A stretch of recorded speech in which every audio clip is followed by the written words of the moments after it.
Blessed are the poor in spirit, for theirs is the kingdom of heaven. Blessed are they that mourn, for they shall be comforted. Blessed are the meek, for they shall inherit the earth. Bless those who thirst for righteousness, for they shall be satisfied. Blessed are the merciful, for they shall obtain mercy. Blessed are the pure in heart, for they shall see God. Blessed are the peacemakers, they shall be called the children of God. Blessed those revile for righteousness' sake, for theirs is the kingdom of heaven.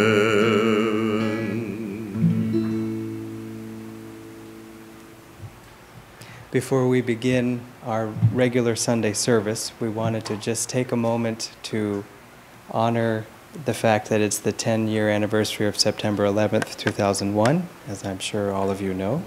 And so we'll have two special readings in honor of that.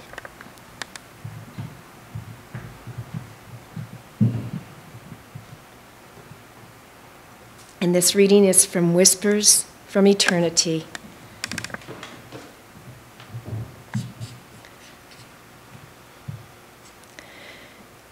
In the temple of united hearts, it befits not thy lily-tender feet to dance on the stony soil of hard hearts.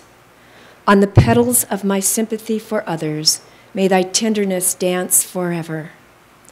Divine Mother, may I feel thy heart-throbs in my own heart, thy joy in my happiness, thy wise direction in all my activity, thy spirit in my soul.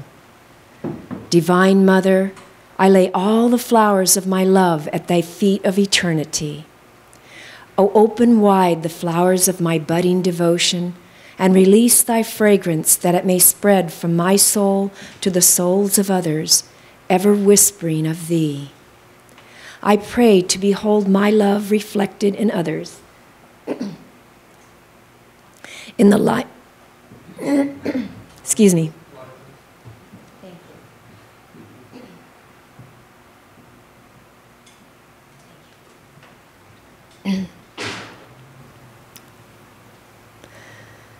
I pray to behold my love reflected in others. In the light of that greater love, may I behold thine unveiled face of perfect compassion. May I behold my true self in others, that I perceive thee ever, excuse me.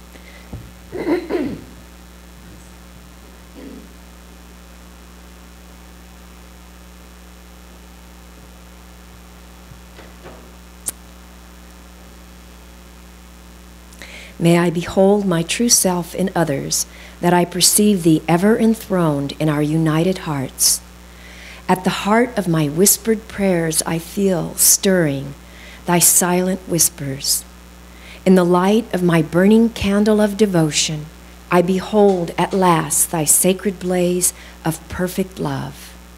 O Divine Mother, unite our hearts as one heart, so that on the sacred altar of united hearts, we may find thy omnipresence enthroned forever.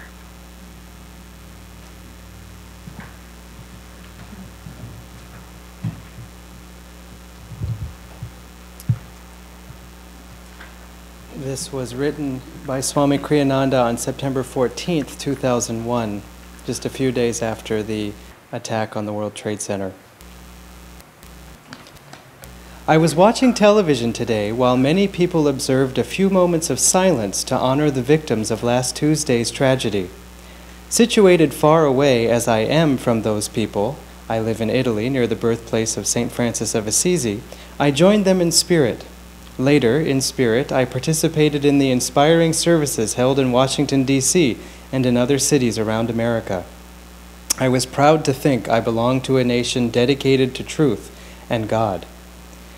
During those moments of silence, I saw several people glancing around as if asking themselves, what do I do in this silence?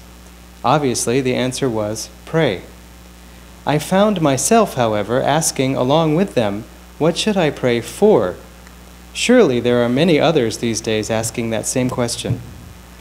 Though I wanted very much to pray, this drama is so vastly complex that, lacking a clear focus, no prayer of mine surely could be very effective. And then I thought of the prayer attributed to St. Francis of Assisi, Lord, make me an instrument of thy peace. And I thought, what better prayer than this for such a time? What should I pray for? I pray that I become an ever clearer channel for God's grace. I pray also for my fellow human beings, that they become ever stronger in God's light. The real war today is not military. It is a conflict between faith and the destruction of faith, between love and hatred. What can win this war is for millions of people to offer their lives up as channels of God's truth and justice. This offering is one that each of us has the power to make. Each of us has the power to make an offering to God of this simple prayer. Lord, use me. Let me channel your love impersonally to all. Divine love is a force. It does not succumb weakly to evil, but opposes it with power to destroy it utterly, if possible by transforming it into kindred love, but if necessary by cutting a swath through the forest in order that countless other trees be saved. If we understand that by loving rightly, it is God's love we express, He will be able, through us, to uplift the world's consciousness. For that is how He works, through instruments, very seldom directly. An ocean consists of countless drops. Although a raindrop adds but little moisture to the earth, once it unites with many other drops, a mighty current is created which flows down to the sea. We, too, united with God's will, can help mightily in the struggle between the forces of light and darkness. Thus, we may be instrumental in ushering in a period of peace and universal understanding.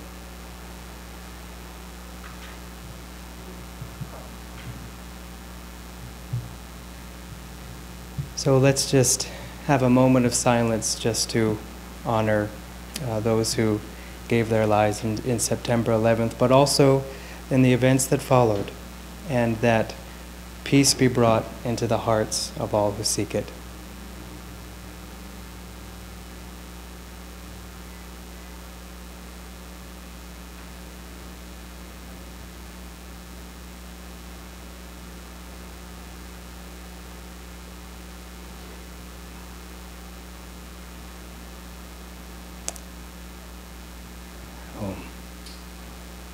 And now we'll have our reading from Rays of the One Light.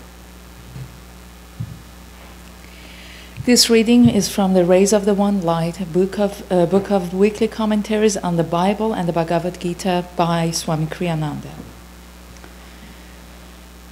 Truth invites, it never commands. Truth is one and eternal. Realize oneness with it in your deathless self within. The following commentary is based on the teachings of Paramahansa Yogananda. Free will is a basic principle of life. God never coerces. He invites us to live in such a way that we find fulfillment in ourselves. If we refuse to live rightly, Paramahansa Yogananda taught, God simply says, I will wait. We have eternity to live. In that eternity, we'll live as we choose. In self-created darkness, a darkness as intense and as long-lasting as we choose, or in the infinite light, the true self, which is God. Jesus Christ in the Beatitudes offered a beautiful example of God's way of inviting mankind to seek perfection, not by commanding, but by offering his human children the incentive they need to choose the right of their own volition. Blessed are the poor in spirit, Jesus said, for theirs is the kingdom of heaven. Blessed are the meek, for they shall inherit the earth. Blessed are the merciful, for they shall obtain mercy. Blessed are the pure in heart, for they shall see God. In each of the Beatitudes, Jesus explains the blessing attendant upon observing it. The divine way, similarly, for each of us is not to do violence to our own natures. Spirituality must be attained naturally. It can never be attained by force. The Bhagavad Gita says in the 3rd chapter, even the wise behave in accordance with nature as it is manifested in them. Of what avail then is suppression? The scripture then goes on, however, to explain that this doesn't mean we should surrender to the dictates of our lower nature. Rather, it emphasizes our need to aspire to the heights, but each of us in accordance with his own nature and not in imitation of anyone else's, offering ourselves up for purification by divine grace. Desire, whatever form it takes, so the Bhagavad Gita explains, should be resisted, even if only mentally. Attachment and repulsion to sense objects, both of these are universally rooted. No one should accept their influence, for verily they are man's enemies. Thus, through Holy Scripture, God has spoken to mankind. Oh, oh, oh, oh.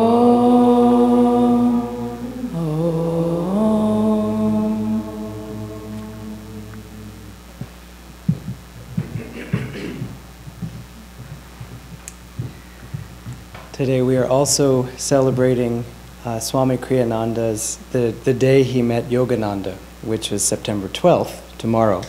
And so we have this beautiful altar, and thank you to Jill and to Durga and everyone who helped to make this such a beautiful offering. And I'm sorry to stand in front of it.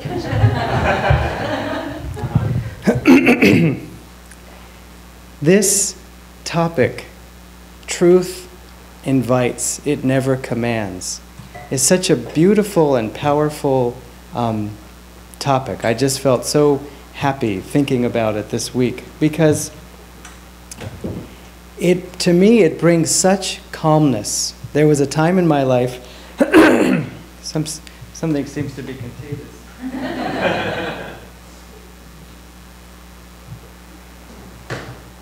There was a time in my life when I was first getting on the spiritual path, and I was met with great resistance by old friends, by colleagues, and especially by family.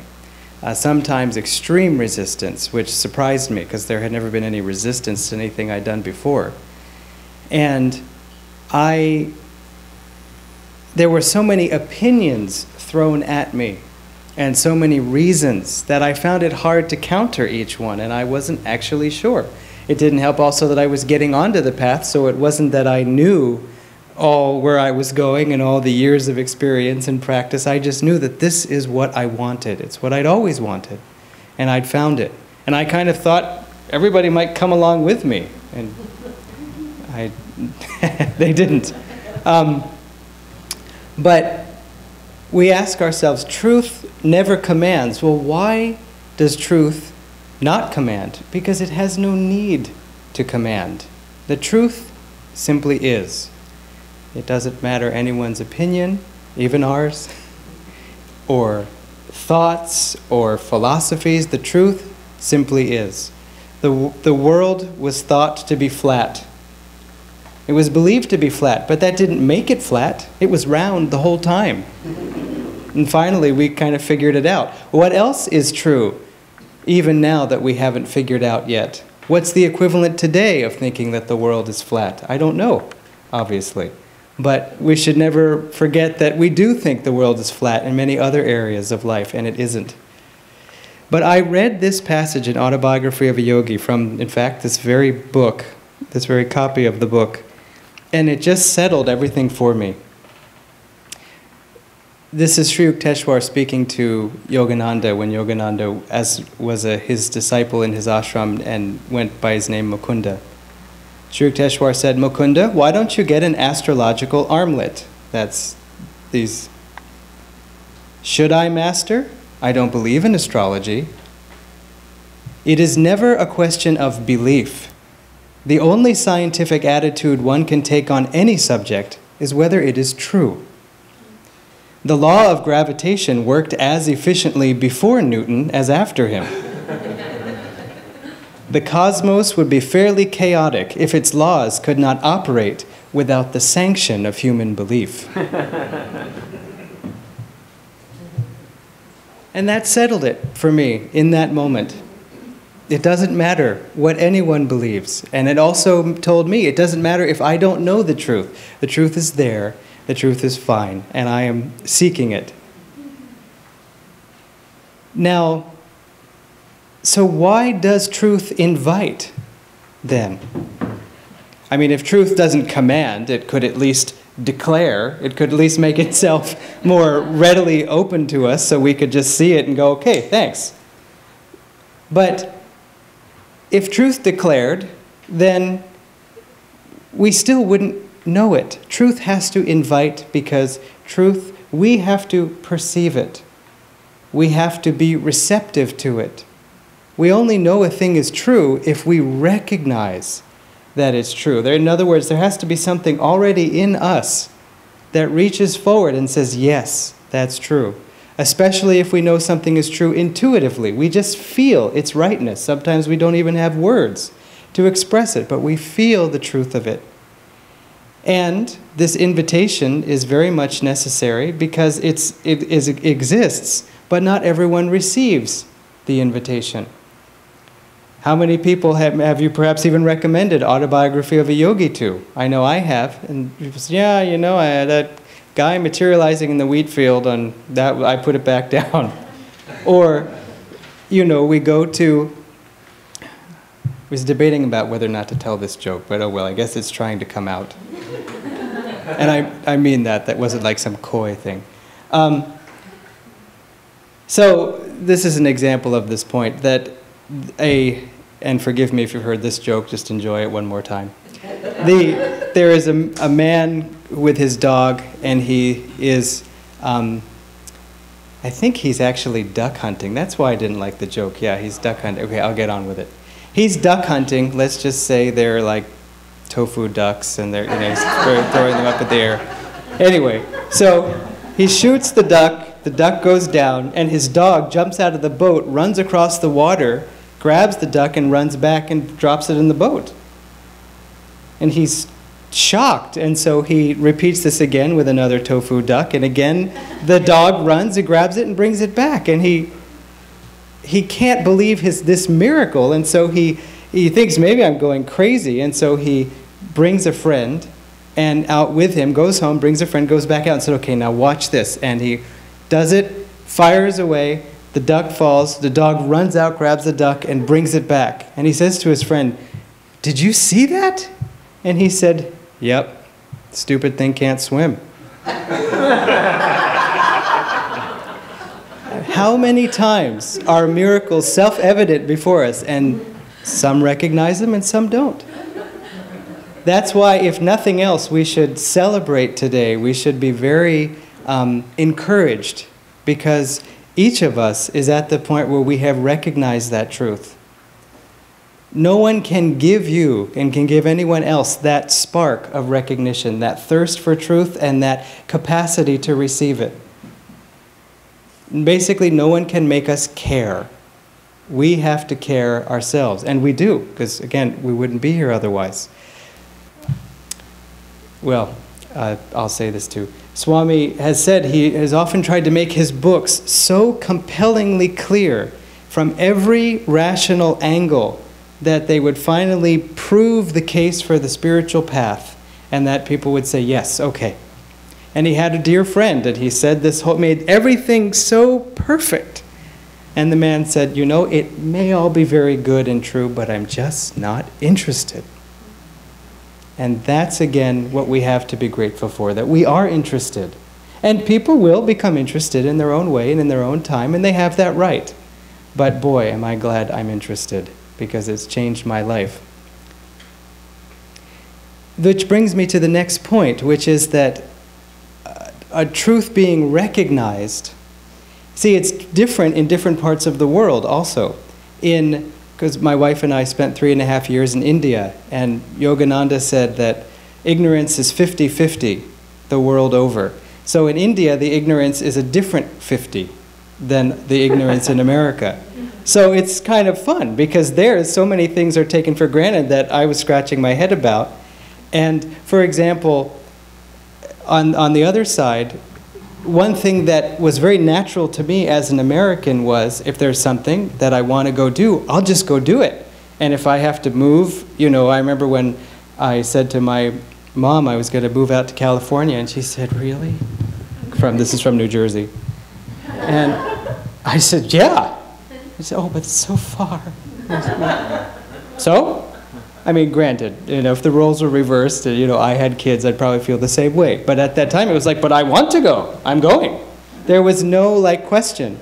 And Master said he loved that spirit in America, the can-do spirit. The spirit of eventually, something will happen eventually, why not now? If something is difficult, we'll do it in 1 year. If it's impossible, we'll do it in 2 years.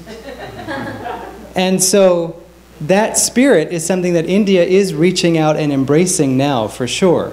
But it was something that we saw was a new attitude in some ways. Now, granted, every Indian is not the same, just like every American is not the same. Just these are broad cultural generalities. On the other hand, when we were in India, Dharmini and I went to Madras, Chennai, where my family lives, some of my family. And we said to them, we would like to go to this St. Thomas Cathedral that's in Mylapore in Chennai. And they said, why would you want to go there? They were born and raised in an Orthodox Hindu family and didn't know much of Christianity. And we said, well, because St. Thomas his remains are said to be there. Is St. Thomas the apostle? Doubting Thomas? And then we said, he was a direct disciple of Jesus Christ. Oh. So they said, we will go. Because in India, there is a deep reverence for the guru-disciple relationship. And there is a deep reverence for the guru. It's not the guru of their religion. But that there was a guru, of course, Christ is very well known in India too. Of course, there's a lot of Christians there too. But that it would be his direct disciple, that was worth going. So it's beautiful to experience these. Now, a very important practical point that did not impress itself upon me right away early on the spiritual path is that truth does not, when we are defending truth, truth does not require us to become emotional in its defense. Because of what we've already said, truth is, it just is. It doesn't need anyone to get all fired up about it. But it can be tricky sometimes. I remember I was reading about intuition and how you can have an intuition and it's a perception of truth. And so I was in a staff meeting and there was some idea being floated out that I had an intuition would not work. And so I said, it won't work. And they said, well, why not? I just feel that it won't work. And everyone kind of had that face on, like there was an unpleasant smell in the room. And I realized, this isn't very effective. I must find. And then I later read that when you have an intuition, that's well and good, but don't proceed from that point. If we say, I have this intuition, it kind of precludes the possibility that someone else might also have an intuition, and also that mine obviously is right. we have to test it. But again, Swami Kriyananda is the most intuitive person I've ever met. But he presents his ideas in terms of reason, in terms of helping people make a connection, take a step forward from where they are. And sometimes he doesn't present them at all. He said, I sometimes wait 10 years before speaking to someone about a particular flaw or trait that they might want to correct, because they're not receptive. Again, we have to receive it. And if we're not going to receive it, not only why bother, but it's actually not helpful to hear something before it's time, because then when you hear it later, oh yeah, I heard that. So, another thing in terms of feeling, I know one reason why I have sometimes felt emotional about defending the truth is because it just feels like the truth needs to be heard and it might not win. But truth always wins in the end. Always. I'll give you an example of a story a friend of ours told in India. She was the head of human resources for an international bank that, she was head of HR for all of India. And she and the CEO and other sort of C-level executives were all in a meeting, and the chief financial officer said, let's do cost cutting, and the way we can cut the cost easily is if we just take the cabs that take the employees from their homes to their offices, if we just turn off the AC, then we will save 1.5 lakhs, which is about $3,000 each month. And the CEO said, done. And she said, I think we might want to reconsider that because it's extremely hot. I mean, in Delhi, she said, this was in the summer, she said in Delhi, it's, you know, over 100 degrees, converting to Fahrenheit. And he said, you only say that because you sit in Delhi, meaning your office is in Delhi, and you just want to be popular. She said, no, I'm actually concerned of the impact of the heat on the people and their health. And he said, what are they going to do? Get another job? Not in this economy, they're not. Turn off the AC. So that was done. So she was in Delhi, and she was noticing that, of course, people were coming into work just, you know, fatigued. They were having to bring extra pairs of clothes with them so that they would get to work and just be sopping wet and have to change their clothes to then be at work. And, of course, there was a lot of grumbling about it. And then one day, there was a cab that got stuck in traffic, and 3 young women all fainted of heat stroke in the cab. And so they had to go to the hospital. They were fine. They were revived. They had all the things. And so she met the CEO, and she said, well, you know, this happened. He said, yeah, I heard. She said, we had to file an incident report, you know, which is something you never want to have to do. And he said, yes, I heard. And remember, this was all to save money. She said one of the women was supposed to make a payment that day to another bank. And because she was in the hospital, she couldn't. And so we lost 2.5 lakhs, which is $5,000 because of that. And he said, yes. He said, I now know that you were telling the truth. You were speaking from that. I'm very sorry for what I said, and I will hear you out from now on. But I love that story because one of the things that's always as opposed to truth is money. Yes, yes, it's fine, but now it's time to talk about money, and so... And so even in the context of money, they lost more money because of going against truth than they saved. So it is important, though, what about when we do need to speak up in defense of truth, as Swami was counseling in this letter? There are times when we are required to defend truth. And we may say, well, but if you said truth is always going to win in the end, then what does it matter? I mean, does it need us to really support it? No, it doesn't. But we ourselves need to support it for the growth that comes from us in doing so. And so it may be called upon us to speak up. It may be called upon us to speak loudly. It may be called upon us to act, but it'll never be asked of us that we be angry about it. Again, on a small practical level, I learned this when I was a school teacher, because I was in Palo Alto. There was another school teacher there named Matthew, big, tall guy, and he was teaching first grade, so, the kids were about this high. And he would just, fill the room with his voice, and he would, always, "Children!" And they would all, because he was so fun. But he said to me, early on, he said, "I've always found that as long as I feel calm in my heart, I can use the biggest voice possible. But if I ever am actually upset about something, I better not say a word, because that's when they'll feel it." And we all know, I'm sure from our own experiences as a child, nothing, is more fun than an angry man stomping around. And so he always wanted to spare that. So I caught it too. There were times when I was actually upset about something.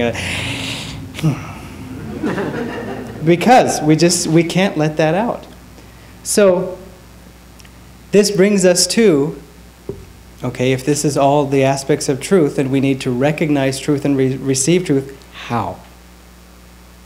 How do we actually do it? And again, it's wonderful that you're all here, that we're all here this morning, because we want to do it, and we already are doing it, of course. But the easiest tool for that is meditation. Because, at least for me, in the conscious mind, trying to work out all these problems, plans, everything, I just get lost. And if I just stop and meditated, even trying to think about what to plan for Sunday, I was just lost, and then I meditated, and then suddenly it's like you go up about 15,000 feet, and then the whole perspective changes. Of course. And inspiration comes. What needs to happen in this moment? Not what's logical, what's planned, what's the recipe. And so in that way, we receive truth. And remember that, as Sri Yukteswar said, Kriya Yoga, and by extension, the practice of meditation, Kriya Yoga plus devotion is spiritual mathematics. It cannot fail to produce self-realization.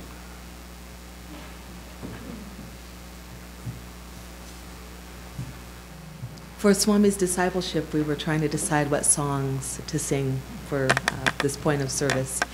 And we want to do two that for us really epitomize his discipleship, his dedication, and of course we're deeply grateful for that. So the first is Cloisters, and then we're going to do like a little medley of Cloisters and Make Us Channels, which is attributed to St. Francis of Assisi that Dharmaraj was referring to.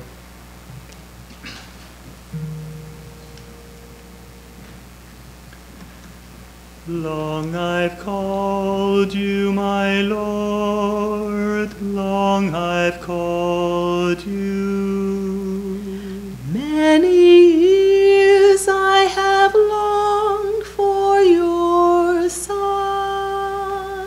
Bathe the darkness with tears of devotion.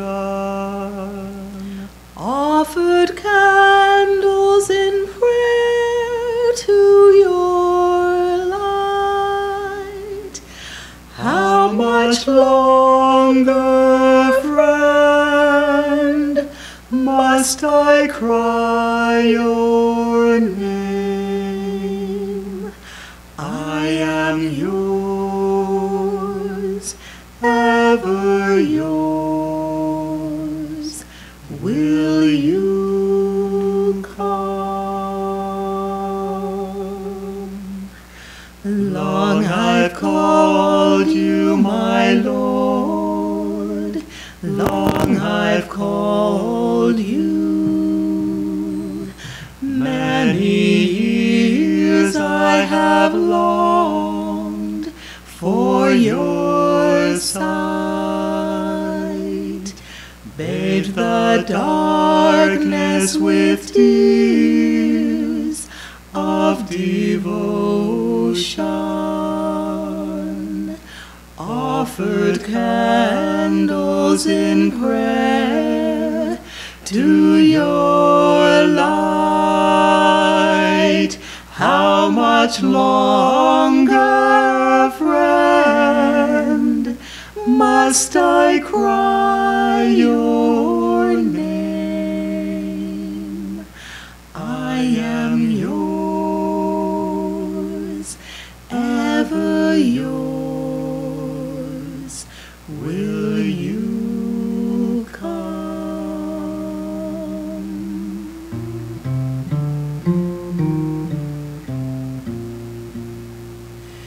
Lord Most High, our Heavenly Father, all our lives we dedicate to Thee.